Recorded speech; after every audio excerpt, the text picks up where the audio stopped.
আল্লাহ আমার সৃষ্টিকর্তা, আল্লাহ আমার সবার কাছে প্রিয় যিনি তিনি আমার রব। দুনিয়া করব সবাই আল্লাহর ইবাদত, দুনিয়া করব সবাই আল্লাহর ইবাদত।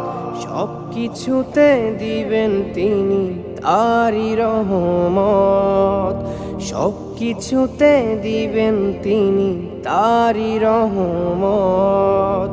আল্লাহ আমার সৃষ্টিকর্তা, আল্লাহ আমার সবার কাছে প্রিয় যিনি তিনি আমার রব। আল্লাহ আমার সৃষ্টিকর্তা, আল্লাহ আমার সবার কাছে প্রিয় যিনি